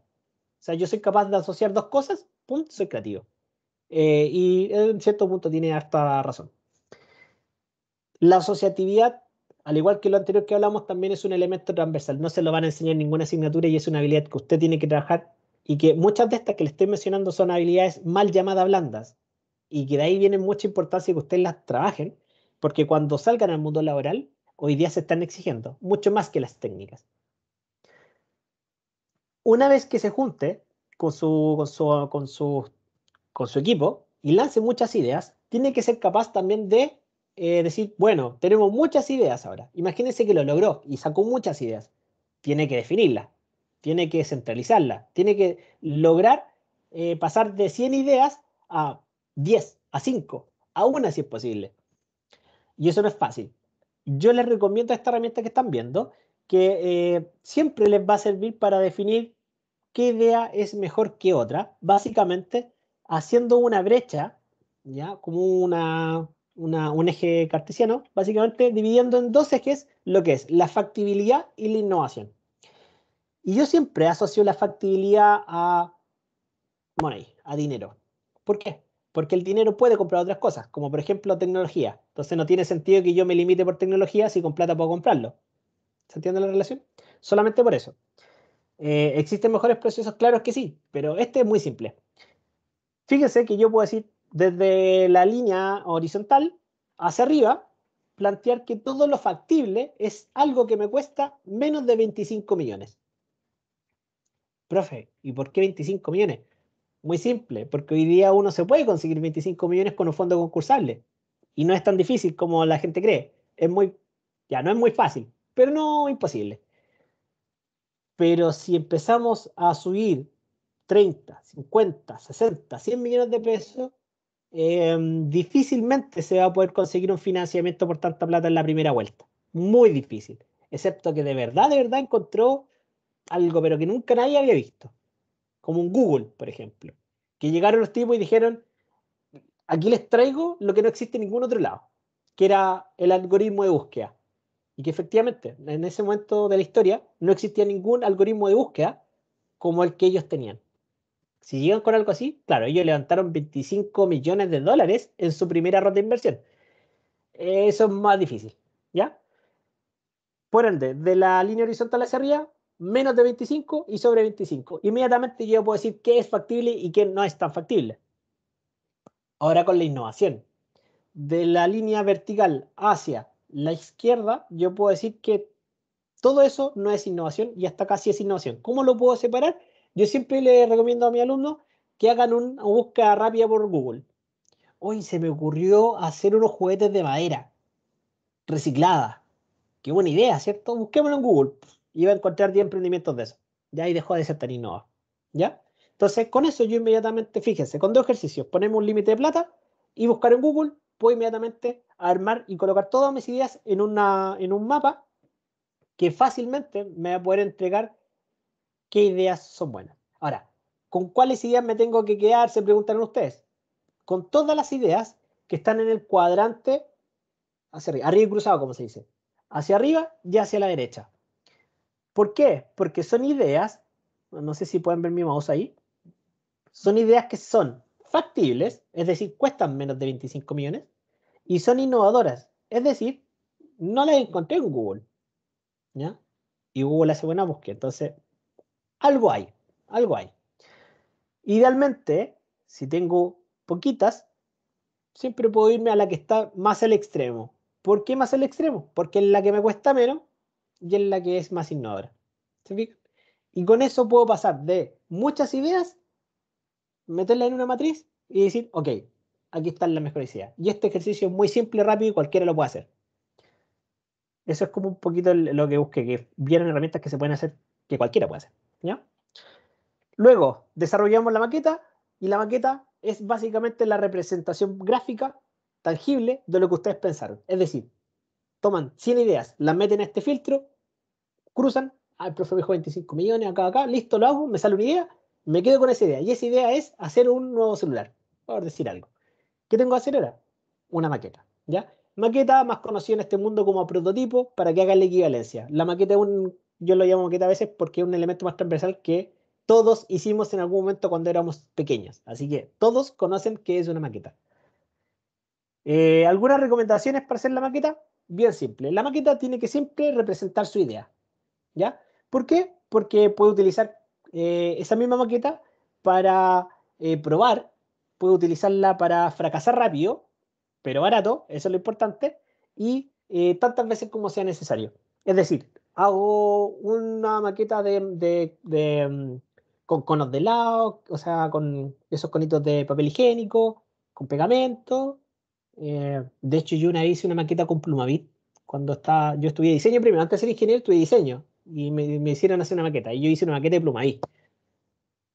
Y nada, súper bien. O sea, cumple su funcionalidad totalmente. Ni siquiera es como que tengo que gastar mucha plata. Me compré unos trozos de Plumaví, los pegué y nada. Y eso fue todo. No hay que gastar plata para eso. Lo bueno es de que me entrega mucha información, ¿ya? Y toda esa información me sirve para obviamente ir cambiando. Por ejemplo, llegué con un taladro que pesa, o no, perdón, no que pesa, sino que tiene un tamaño más o menos de este tipo. Serán más de 20 centímetros. Y se lo paso a la gente para que lo pruebe. Y la gente lo va a tomar y me dice, oye, es un poco incómodo, no me alcanzan los dedos, no me siento cómodo. Ah, perfecto, hay un tema de ergonomía. Corrijámoslo, ¿ya? Ese es un producto. ¿Cómo lo hago con un servicio? Hago un diagrama de flujo. Paso 1, la persona entra. Paso 2, lo atiende una recepcionista. Paso 3, lo derivamos al servicio que quiera. Perfecto. Se lo presento a alguien. Oye, mire, ¿sabes qué? Se me ocurrió una idea de un servicio y va a funcionar más o menos así. Y soy capaz de demostrarle a través de un paso a paso, que sería un proceso, a cualquier persona para que entienda cuál proceso, el paso a paso que yo quiero lograr. Y ahí van a aparecer elementos súper interesantes. A veces, oye, pero ¿y por qué no pensé primero que eliminar a esa persona que recepciona y solamente la tabla digital? Ah, qué buena idea, listo, hagámoslo así. Hace la maqueta, cambia el paso a paso y se va a consultarle a 100 personas lo mismo. Y se da cuenta que el 90% de las personas le dicen, no, es que yo prefiero hablar con alguien. Qué interesante, ¿eh? O sea, ni siquiera tuvo que invertir un peso en construir la máquina para darse cuenta que la gente prefiere hablar con alguien. Así de simple. Claramente yo creo que aquí muchos se han dado cuenta que eso muchas empresas no lo hicieron. Gastaron, hicieron una máquina y igual tienen contratado a una persona para que use la máquina. Porque no se dieron cuenta de que las personas no prefieren la máquina, prefieren una persona tangible, física. Y mandan a hacer la máquina. Una tontera, básicamente. Eso es el objetivo de testear. Es darme cuenta de que algo no está bien antes de hacerlo. Haciéndolo fácil, rápido, gastando poco. Imagínense, ninguna inversión para entender eso. Ahora, ¿cómo yo tengo que ir evolucionando? Cada vez voy a ir haciendo distintas iteraciones, voy a ir mejorando. Quizás ese Plumavit pasa a madera, madera pasa a plástico y así va evolucionando. Ese proceso de 3 pasos tiene muchas más variables, por ende pasa a un proceso un poquito más complejo, con más etapas, con más pasos y va evolucionando hasta llegar a lo que se conoce como producto mínimo viable. Ese producto mínimo viable básicamente es el elemento final o semifinal con el que yo estoy listo para salir al mercado. Estoy listo para proponer esto al mercado. ¿Vale? Nunca existe una última versión de esto. Debéis estar siempre en constante mejora. ¿Vale? Pero en esa instancia yo ya he probado muchas veces. Y por ende yo tengo mucho feedback de la gente que va a utilizar el producto. Y es muy difícil que yo llegue con algo que de verdad saque el mercado y no vaya a funcionar. Porque yo ya probé muchas veces. Esa es la gracia de esto. Eh, Insisto, si es que hay empresas se hayan dado cuenta de, por ejemplo, Copec sacó una máquina expendedora automática de benzina. ¿Qué pasa si hubieran hecho el proceso de la misma forma? Se hubieran dado cuenta que quizás la gente aún así prefiere que algún bombero le eche benzina y que no confía tanto en las máquinas. Por ende, quizás la inversión que hubiera hecho en este tipo de máquina, que si bien es un servicio interesante, hubiera sido menor y hubiera colocado menos puntos, por ejemplo. Son situaciones. De hecho, y esto se lo digo quizás con un sesgo, porque yo conozco acá el sector de Viña. A la salida de Viña hay una bencinera con ese sistema y a veces están llenos los otros lugares y la gente no pasa por ahí. Algo pasa en ese sector, ¿vale? Pero no se hizo esa relación, como esas pruebas. ¿Cuánto cuesta una máquina de eso? Harta plata. ¿Me puedo haber dado cuenta antes? Totalmente. ¿Me hubiera costado? No, probablemente no. Solamente se trata de entender qué es lo que tengo que hacer. ¿Vale? Algunos ejemplos. Yo puedo hacer un prototipo con un dibujo, puedo hacer un prototipo web. Por ejemplo, si quiero hacer una página web, fíjense. Diagramo un cuaderno, le hago las láminas y digo, ya, en esta parte va a ir el banner, en esta parte va a estar la sección tanto, esta otra sección. ¿Y cuánto me gasté? Nada, me gasté creatividad y me gasté unas par de horas haciendo eso. Eh, Y créanme que se van a ahorrar mucho, porque cuando uno va a hacer la página, el diseñador le hace una propuesta, pero si no es lo que usted quiere, probablemente hagan varias iteraciones y ya sobre la segunda iteración le empiezan a cobrar, no son gratis. Entonces hacemos la primera versión, la segunda nos cuesta, la tercera, la cuarta, chuta, y ahí tenemos un problema, ¿cierto? Si yo llego con una idea lista, mira, esto es lo que quiero, a la primera probamos, después hacemos ajustes y solucionado. ¿Se fijan? Eso es un prototipo. Puedo hacer una aplicación también con dibujo, puedo hacer servicios, como les mencionaba, que hay un diagrama flujo, ya elementos más funcionales es que yo quiero probar algo, se da mucho en la electrónica, en la tecnología, incluso las maquetas, cuando quieren probar como ya productos reales, hacen una maqueta, ya perfecto, mira, esta máquina va a funcionar de tal forma, y hacen la simulación y colocan maquetitas grandes, y no tiene que ser nada elaborado, es una caja de cartón con un POSIT, listo, eso es un botón, imagínate que es un botón, y así de simple. El prototipo no tiene que en ningún caso ser algo caro, ¿ya? Pero sí tiene que enfocarse en demostrarme que existen funcionalidades básicas que yo quiero probar, ¿ya? Eso sí es lo importante. Las interacciones más importantes que yo creo que deben pasar, debo asegurar probarlas, ¿ya? Si para mí no es tan importante el color, quizás tengo que probar la interacción del usuario. Ahora, si es que el color aparece como un tema dentro de eso, lo tomo, ¿ya? Pero tengo que centrarme en las interacciones que yo crea más importantes. Entonces, una vez que tengo mi maqueta, tengo que implementar esto, ¿cierto? Y aquí viene lo interesante, lo complejo. Tanto en la vida real como en una empresa, como en un emprendimiento, la idea es buena, el prototipo es bueno muchas veces, pero eso hay que llevarlo a la realidad. Y ese camino a la realidad a veces fracasa y fracasa feo. Fracasa feo porque no pensamos en las curvas que esto nos lleva y finalmente nos vamos en picada. ¿Qué significa implementar esto? Significa que yo tengo que tener un respaldo y tengo que tener ciertos elementos para asegurar que esto va a funcionar. Por ejemplo, yo no tengo que entender el proceso completo, como paso a paso detallado. Mira, este es el paso 1, el paso 2, el paso 3. No, pero tengo que entender el macro, a ver cómo esto va a funcionar y cómo va a vivir en la organización. ¿Ya? Eso es súper importante. Si yo no tengo claridad de los procesos macros, lo más probable es que cuando yo saque esto sea un total fiasco, porque va a chocar con paredes culturales de procesos que yo no visualicé. Por ejemplo, sacar una nueva modalidad de capacitación, por ejemplo, en una operación que no lo soporta. O sea, podría haber hecho todo el proceso anterior bien, pero cuando llego ahí, fallo todo. Eso no puede pasar. Y para eso tengo que entender bien los procesos, porque cuando yo entiendo los procesos, soy capaz de editar o generar nuevos procesos a los que hoy día existen. Cosa que cuando llegue mi producto, llegue y se acople, no sea un choque, ¿vale? Sino que sea un calce. Recurso humano, súper importante. El recurso humano, colaboradores, todo lo que tenga que ver con personas es tremendamente importante. Cuando las personas se enfrentan a nuevas tecnologías, chocan, ¿ya?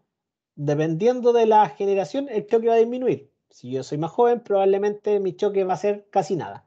Va a ser un a 5 kilómetros por hora.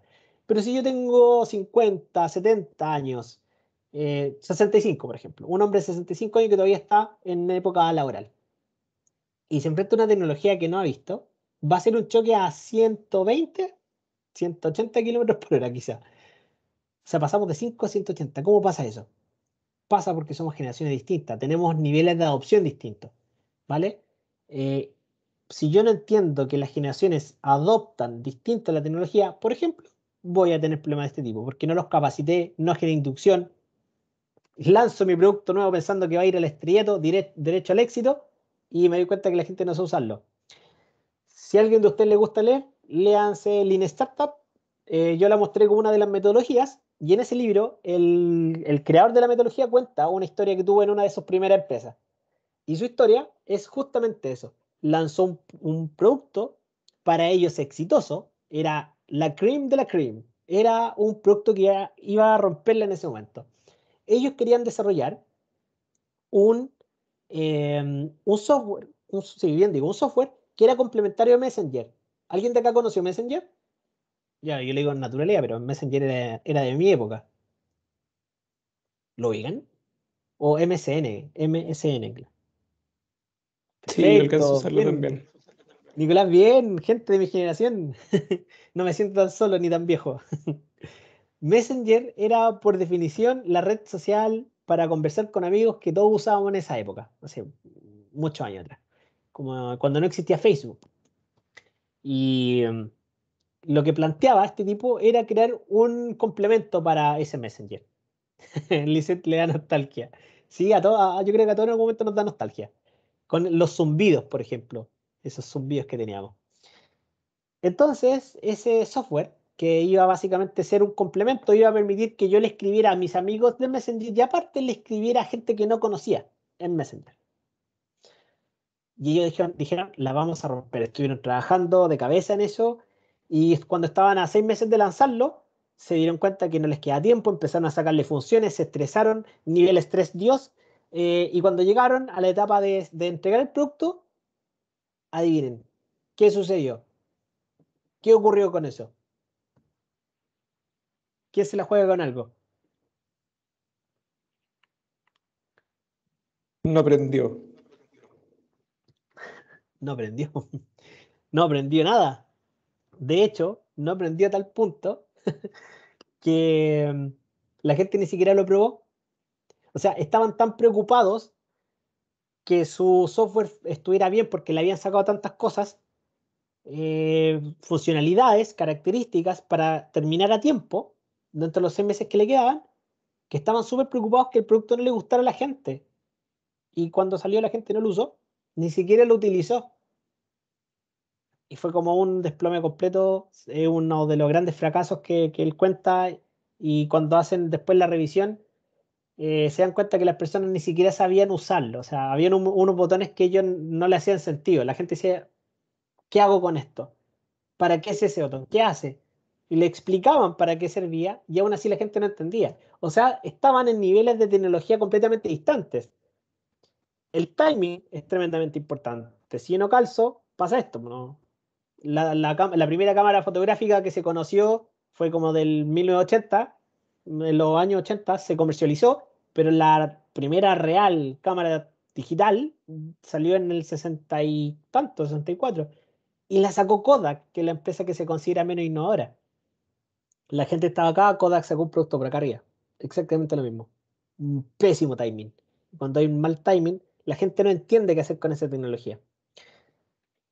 Si pasa eso es porque yo en ningún momento me preocupé de las personas, que lo que yo fuera a sacar coincidiera con las personas. ¿Ya? Eso es súper importante. Y por último, y está, nunca está de más decirlo, pero a las actividades de difusión siempre, siempre, siempre son importantes. Porque si ustedes, chicos, están innovando, van a sacar su pequeño emprendimiento para empezar a generar producto y algo que les genere un ingreso particular, van a entender cuál es el problema, van a sacar la idea, van a hacer prototipo, todo perfecto, alinean procesos si es que lo van a hacer con su papá, con su amigo, con su socio, con quien sea, tienen que entender que sea muy chiquitito, aunque sea algo pequeño, tienen que entender cuáles van a ser los procesos. Como, ok, y si vendemos, ¿quién lo va a dejar al terminal? ¿Vais tú o yo? Pequeñeces como esas generan ruido y cuando no se solucionan, complicado, ¿cierto? No, pero es que yo no fui porque pensé que tú ibas ahí y el otro tampoco fue y finalmente el producto no llegó al cliente y ese cliente no les compró más. Y un mal cliente trae 33 menos. Es una regla que a veces dicen. Entonces el proceso, por lo pequeño que sea, es importante. Capacitan a la gente que va a trabajar con ustedes. Ustedes mismos, si trabajan con un socio, lo mismo, oye, mira, esto funciona así, y le explican todas las reglas para que todos estén entendidos. Si es que es un poquito complejo, ¿por qué no les generamos instrucciones para que la gente que lo ve también entienda de qué se trata esto? Pero si nadie lo conoce cuando ustedes salgan, es complicado, ¿ya? Porque piensen que están saliendo al mundo y nadie los conoce. Nadie conoce su marca. ¿Se fijan? Si todo esto yo no lo considero en un mundo donde tengo que darme a conocer, estoy frito, ¿ya? Excepto que tenga demasiada suerte y me contacte justo una periodista TVN el día del lanzamiento y ella lance una nota y todo el mundo me conoce que es la noticia. Ahí es como la cúspide y la rompo. Lamentablemente eso se requiere mucha, mucha, mucha suerte, ¿ya? Y obviamente también yo podría trabajar en eso, pero es más complejo. Desde la realidad, usted tiene que trabajar en acciones de marketing, en general marketing digital, marketing quizá en la zona, para poder establecer y dar a conocer su producto. Muchos de ustedes quizás tienen redes sociales. ¿Qué mejor que utilizar las redes para darse a conocer? TikTok, YouTube, Instagram. Y se dan a conocer. Y la gente hoy día está empatizando con los emprendedores. Por ende, ven un producto, un emprendedor lo apoyo, le compro y le creo. Y lo difundimos, ¿vale?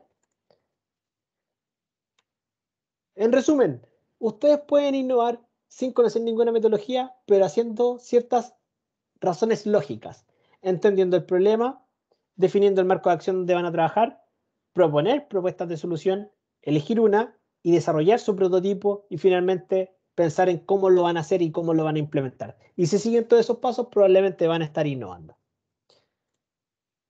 Fíjense en un ejemplo aplicado, y de hecho ni siquiera una pequeña empresa, sino con una gran empresa, cómo estos simples pasos se aplican de igual forma. Yo trabajé cuando estudiaba, en el año 2009, trabajé en un supermercado. No tenía plata para pagar y yo, de hecho, mi primera carrera la estudié en Duoc, así que le tengo un cariño especial a Duoc. Y, en ese tiempo el crédito canal del Estado era súper complejo, así que para estudiar trabajaba harto en un supermercado, no voy a decir nombre. Pero resulta que en ese supermercado había un problema. Yo trabajaba en la línea de cajas. Y siempre me pasaba algo particularmente. Y era que la gente llegaba con productos sin código. Le estoy hablando del año 2009, 2019, 10, 11, 12. Hace 12 años atrás, yo me topaba con gente que no tenía, llegaba con producto a la caja y que no tenían código. ¿A alguien de ustedes les ha pasado eso? Que alguien compra el producto, llegan a la caja a pagar emocionados, eh, probablemente haciendo una fila de 30 minutos para llegar a la caja y se dan cuenta que no tiene código. Ahí por ahí veo unos sí, Cristina. La verdad que es un poquito complejo porque estoy esperando cierta cantidad de tiempo en la fila. Yo quiero, ya en ese momento yo ya estoy frustrado, ¿ya? Porque estoy esperando hace mucho rato la fila. Y lo que quiero es pasar de manera expedita, quiero pasar rápido. Y me salen con que el producto no tiene código, que tengo que esperar más tiempo. Y eso genera en mí frustración, ira, odio, todos los elementos juntos y yo empiezo como a colapsar un poco, ¿cierto? Y eso es un elemento natural. Eso, yo les digo, hace 12 años atrás pasaba, hoy día pasa. ¿Han innovado? Sí, relativamente poco, pero justamente se da algo muy interesante. Lo que hablábamos delante, soluciones parche que no solucionan el problema real. ¿Por qué no se siguen los pasos lógicos? Fíjense en esto. Si yo pienso en lo que pasaba en ese momento, básicamente remonto un poco a la historia. eh, los códigos se pierden por la manipulación. No es que los productos no tengan código, los productos siempre tienen código, pero por la manipulación, muchas veces códigos que son en papel, en cartón, que se adosan con un plástico, o que van en un sticker, se borran, se rompen, se caen, se salen. Por la manipulación que tiene el producto desde que sale de la bodega, desde que sale de la fábrica. Fábrica, centro de distribución, supermercado, bodega, supermercado, después de la bodega a la sala y de la sala un montón de gente tomándolo y dejándolo, ¿ya? Entonces hay una vida larga y de hecho podría ser más larga en algunos casos. La manipulación hace que esos códigos se pierdan. ¿Cuál es la consecuencia? Para mí como usuario, como afectado, básicamente se traduce en tiempo extra en la línea de caja y que a nadie le gusta. Usuario afectado, nosotros, básicamente tenemos un problema porque ese tiempo que nosotros estamos perdiendo es un tiempo que es libre, tiempo libre. Por ende, cuando yo siento que pierdo algo que por derecho me pertenece, es más grave, ¿ya? Es un tema de percepción. Pero piénsenlo de esa forma. Cuando ustedes están trabajando, a veces no les molesta perder tiempo en un trámite, pero si es que ustedes tuvieran un tiempo libre y tendrían que hacer el mismo trámite y se demoran lo mismo, probablemente se frustren más o se enojen más. Es porque, claro, por un lado están trabajando, no es un tiempo que usted sabe que está destinado a trabajar, Pero el otro no, pues el otro es un tiempo libre que usted podría estar utilizando para salir, pasear, playa, lo que sea. Hacer algo, hacer una actividad distinta. Cuando está trabajando, no, o sea, no tiene posibilidad de estar haciendo otra cosa, no tiene posibilidad de estar paseando en la playa si tiene que estar trabajando. Por ende, si lo pierde, no es tan complejo, ni le duele tanto. Eso es pura percepción. Los compradores de las aplicaciones también. Hoy día hay un montón de aplicaciones como Corner Shop, ¿cierto? Esos tipos ganan plata en base a reparto. ¿Qué peor que ellos? Que su ganancia se está viendo afectada principalmente porque se demoran. Si fuera más expedito, venderían más. Si venden más, ganan más. Relación directa. No le afecta al bolsillo, por ende, volvemos a lo mismo. Si me afecta al bolsillo, me duele. Si no, no tanto. ¿Qué necesidades tenemos acá? Una necesidad súper simple. La necesidad funcional de disminuir el tiempo en la línea de caja por no tener código. Eso es la necesidad específica que queremos resolver acá. ¿Por qué? Porque ya entendí que esto sucede en caja, sucede que el código no funciona por alguna razón, no está o no funciona, por ende la gente necesita ganar tiempo. Los usuarios de Cornershop, por ejemplo, necesitan ganar tiempo para ganar más y los usuarios quieren hacerlo más expedito para tener más tiempo libre. Independiente de lo que quieran, fíjense que los dos buscan tiempo, ¿cierto? Por ende, tenemos una necesidad funcional de tiempo. Eso coincidimos. Cuando yo empiezo a pensar quiénes son los actores que hoy día, o stakeholders, eso significa stakeholders, actores, que están relacionados o asociados o les interesa un poquito esto, yo diría los encargados de otras áreas, que son los que llaman cuando se pierde algo, favor encargado de homenaje, acercarse a la caja número tanto, y ahí el encargado del lugar, de la sala, tiene que dirigirse a la caja para ver qué está sucediendo, ¿cierto? A él tampoco le interesa estar perdiendo tiempo ahí. Él podría estar haciendo sus labores, pero lo tienen que llamar y por protocolo él tiene que ir. Exactamente lo mismo. Administración. ¿Qué le pasa a la administración del supermercado? Se da cuenta que pierde tiempo. Son menos eficientes, ¿cierto? Y eso está asociado a los conocidos SLA, que son indicadores de, como KPI también, que son indicadores que yo establezco, como yo quiero tener a tantos clientes, quiero ganar tanto. Y por último, las marcas. ¿Por qué? Algo muy interesante y simple. Si yo soy Coca-Cola y tengo un volumen de venta de 100 botellas al día, si las botellas están llegando sin código y se están demorando, yo no estoy vendiendo 100, estoy vendiendo 90. O sea, yo también quiero que se venda más, ¿cierto? Entonces, mientras más fluido, mejor para mí, porque vendo más. Entonces, hay varios stakeholders asociados, pero todo radica en lo mismo. Tiempo, tiempo, tiempo. Disminuir el tiempo. ¿Se fijan? Y en base a unas par de relaciones yo ya puedo empezar a enfocarme en algo. ¿En qué circunstancias esto sucede? Esto es súper bueno para entender, ya, pero el contexto es global. ¿Cuál es? Básicamente sucede con aquellos productos que sí deberían llevar código, pero por manipulación se desprenden. ¿Por qué digo esto? Porque hay productos, por definición, que no tienen código. Por ejemplo, eh, una verdura. ¿Ya? Hay ciertas verduras que no tienen código, ¿ya? Pero hay otras que sí. Por ende, sabemos que esto le pasa a esos productos que sí deberían llevar el código, que todos sabemos que sí deberían llegar, pero cuando llega el momento no existe eso. Y eso genera toda la cadena de problemas que me hace perder tiempo a mí. Si buscamos hechos e investigamos datos, bien simple, nos vamos a dar cuenta que alrededor del 2% de los productos pierde su código. El 2%. Qué poco, ¿cierto? Ya, pero un supermercado maneja 8.000 unidades. 8.000 unidades. Es decir, si yo contara el tiempo que pierdo en ese lugar, por las unidades, que corresponden al 2%, voy a tener más o menos 2 meses esperando que llegue un producto. Eso es un dato real. Por ende, efectivamente tengo un problemita. Y ese problemita se centra en que yo investigué, es un problema grave, que genera una gran pérdida de tiempo. Constantemente la manipulación de los SKU hace que estos códigos se vayan perdiendo. Y finalmente, si yo empatizo con el usuario, tengo un usuario frustrado por la pérdida del tiempo y adicionalmente esperando. Y que a nadie le gusta, ¿verdad? Aquí es donde ocurre la magia. Problema. Genera gran pérdida de tiempo, la constante manipulación genera pérdidas recurrentes del SKU, usuario frustrado y necesidad funcional de aumentar la fluidez de caja.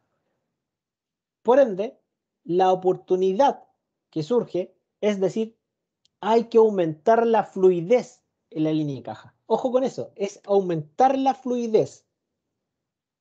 Lamentablemente, esto que le estoy diciendo que parece tan obvio, nadie lo ha hecho. Y no entienden que hay que mejorar la fluidez. Y mejorar fluidez no significa cambiar tecnología, ni significa hagamos más eficiente efectivamente ese proceso. Fíjense en un detalle y por qué se los digo. Pasamos de la caja a listados manuales. ¿Alguien se ha dado cuenta que a veces los cajeros tienen abren su estuche, sacan una hojita y ven como, ¿y aquí código ese? Listo. ¿Les ha pasado? Yo hacía eso. Yo tenía un código propio. Me di cuenta que a veces los productos se repetían. Por ejemplo, el pimentón o el morrón. Era tema de día por medio que llegaba un morrón sin código. Entonces, ¿qué es lo que hice? Cuando pillaba un morrón con código, lo anotaba. Y tengo cajeros con listados de código. Y eso pasa en muchos supermercados, si es que se han dado cuenta. Hoy día también tengo caja automática. Varios de ustedes la deben conocer. Caja automática donde yo llego en el producto lo paso. Ahora, díganme según su percepción. Según estas dos soluciones que hoy día han implementado en estos últimos 10 años, 12 años en los supermercados, ¿alguna de ellas realmente soluciona la oportunidad de aumentar la fluidez de caja?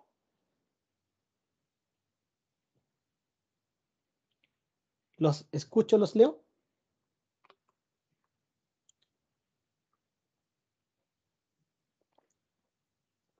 A mí me pasa que con las cajas automáticas siento que para las personas que sí saben usarlas puede aumentar la fluidez, pero también hay como rechazo por la gente que no lo sabe hacer. Entonces igual terminan yendo a la otra caja y estas terminan o vacías o usadas por muy pocas personas.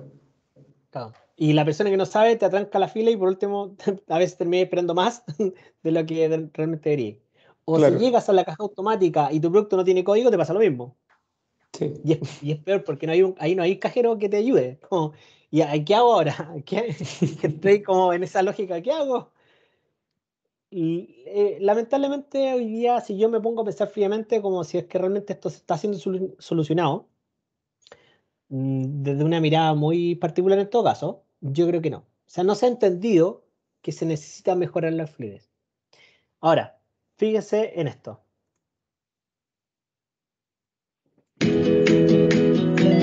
4 years ago, we started to wonder, what would shopping look like if you could walk into a store, grab what you want, and just go? What if we could weave the most advanced machine learning, computer vision, and AI into the very fabric of a store so you never have to wait in line? No lines, no checkouts, no registers. Welcome to Amazon Go. Use the Amazon Go app to enter. Then put away your phone and start shopping. It's really that simple. Take whatever you like.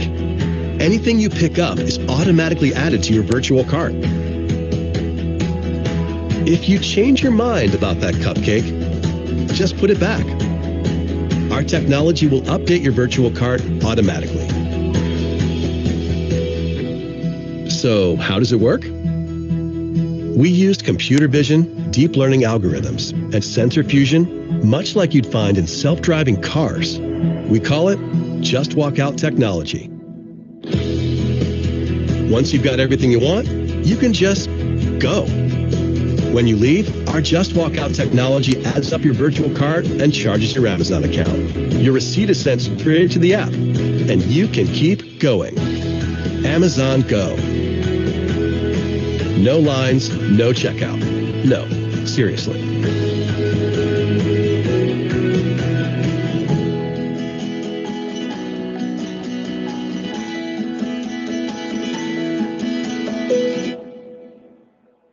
Eso, para mí, chicos, es entender que hay que aumentar la fluidez. Y ahí yo entro y salgo. No existe línea de caja. ¿Se fijan? Su solución no fue entender que, modernicemos la línea de caja. No, hay que sacar la línea de caja. Hay que eliminarla. Es un proceso que demora, quita tiempo y a nadie le gusta perder tiempo. Eso es una solución disruptiva.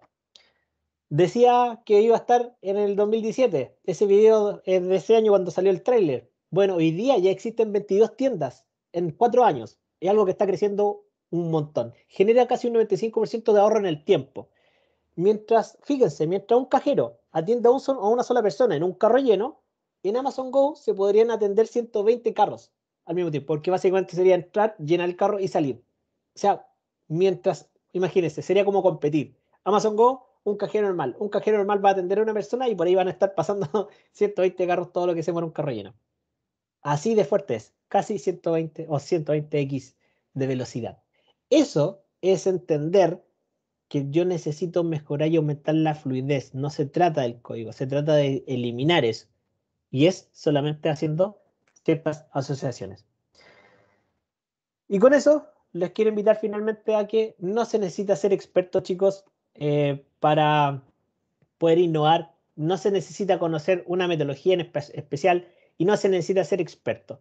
Fíjense que acá vimos ejemplos tremendamente asociados a lógicas. Son lógicas de cómo yo pienso. Pero ahí está lo importante. Y como lo dijo mi profesor de 19, aunque tomen todos los cursos y aunque hagan magíster y aunque hagan todo lo que quieran innovación, si es que no cambian esa forma de pensar de las lógicas de cómo lo hacen, se cuestionan, asocian, no les sirve de nada. ¿Ya? Así que hay que partir por ese punto. Les dejo la invitación y espero que esto les haya servido para poder, por lo menos, emprender, hacer quizá alguna pequeña innovación en sus pequeños productos, servicios que tengan, sus pequeños emprendimientos y generen, obviamente, cambios que son tremendamente necesarios. ¿Vale? Les dejo ahí un QR por si quieren agregarme en las redes y nada, espero que les haya gustado. Tremendo taller, Humberto, de verdad. No sé, chicos, si ustedes opinan lo mismo que yo, pero estuvo muy entretenido, el contenido buenísimo, bastante liviano. Piensen que estuvimos más de hora y media y como si nada. Así que, Qué miedo, así que, qué miedo. así que de verdad, muchísimas gracias, Humberto. Es rico tener estas instancias para poder cuestionarse uno el mindset, como lo mencionaste. Eh, ya que no hay una fórmula perfecta, nunca lo va a haber, pero sí hay una manera de entrenarse para poder alcanzar esa fórmula o lo más cercano a ella. Entonces, muchas gracias también por todos los datos que ahí nos estuviste entregando. Avisa, Lisette, que no funciona el QR, quizás porque está Sí. tu mouse encima. Puede ser, a ver. Prueben Puede ahora. ser. Pero si no, Humberto Godoy, me buscan el link y me van a encontrar al tiro. Sí. Bueno, chicos, dejamos estos minutitos que quedan entonces para ver si tienen alguna pregunta antes de que nosotros hagamos el cierre. Por mi parte, te voy a dejar una pregunta que te tenía preparada, Humberto, que más que preguntas es como a modo de ayudar al cierre también. De todo lo que nos dijiste, ¿cuáles serían los 3 principales tips de cómo usar la innovación? Mindset. Hay que cambiar la forma en cómo pensamos. No creer todo lo que nos dicen. Cuando nos hablan de innovación y nos venden todo eso, no creerlo siempre. ¿Vale? Y cuestionarlo todo. Buenísimo. Sí, bueno, ahí Cristina, hasta estoy cambiar el buenísimo. mindset. Sí, es difícil, es difícil. Es difícil, yo creo que lamentablemente hoy día hay un montón de gente que habla de la innovación, pero que no se ha puesto a entender como el trasfondo de realmente, bueno, ya, pero una metodología no es innovación, existen muchas más. Entonces, yo creo y llego a la conclusión que finalmente tiene que ver cómo tú piensas, las lógicas y relaciones que haces, y obviamente la metodología te va a ayudar y te va a potenciar un montón, pero todo parte en tu mindset. Buenísimo, muchas gracias por la respuesta. Y Conectada, Alice, ahí me agregó. de los que quedan conectados, ¿alguna pregunta, algún comentario, chicos? Todo comentario aquí es bienvenido, preguntas también. Sí, reclamos también, todo se acepta. Eres lista, sí, bueno. No, gracias a ustedes, gracias a ustedes. Yo me sentí muy cómodo, así que no, le agradezco la instancia, la participación, siempre se agradece. Y ¿Y tenemos Kimberly a tiene algo más? Kimberly levantando la mano. Hola, sí, quería saber cuál es el diagrama de flujo. ¿Cuál es o qué es? ¿O qué es? Lo puedo encontrar en Google, pero ¿hay algún específico? Ya, mira, el diagrama de flujo es una representación gráfica de un proceso que es básicamente el paso a paso. Por ejemplo, ¿tú has ido al banco alguna vez? Sí, Ya. Paso uno, ¿qué es lo que sucede cuando tú entras al banco? últimamente recibe un guardia y toma la Perfecto, temperatura y todo eso. perfecto. Ese es paso uno. Se dibuja el paso uno. Te atiende un guardia. ¿Qué sucede después? Facilita un número. Perfecto. Paso número dos. Número tres, ¿qué te pasa después? De ahí hay que esperar. Esperas. ¿Dónde? ¿En un lugar específico o en cualquier lugar? Claro, en el lugar donde tengo que dirigirme. Ah, interesante. No es cualquier lugar. Entonces eso está dentro del proceso. Siguiente paso. Em, Después de que llega mi turno, ahí me atienden. ¿Te atiende? Y después para la casa, ¿cierto? Ujú. Ya. Si yo tuviera que maquetearte y hacer un diagrama de flujo, te diría, Kimberly, ¿sabes qué? Tengo una súper buena idea, pero mira, te voy a contar un poquito cómo es el proceso y te voy a nombrar cómo es el diagrama de flujo. Paso número uno, tú entras, te vas a topar con un guardia. El guardia te va a dirigir hacia una maquinita para sacar un número. Vas a sacar el número, vas a dirigirte a una zona de espera particular y Ujú. luego te van a atender para que tú vayas a tu casa. El diagrama de flujo de un banco rápidamente. Es básicamente la representación gráfica de eso. Sería como dibujarlo. Obviamente es un poquito más complejo. Hay una simbología asociada. Los símbolos tienen un sentido.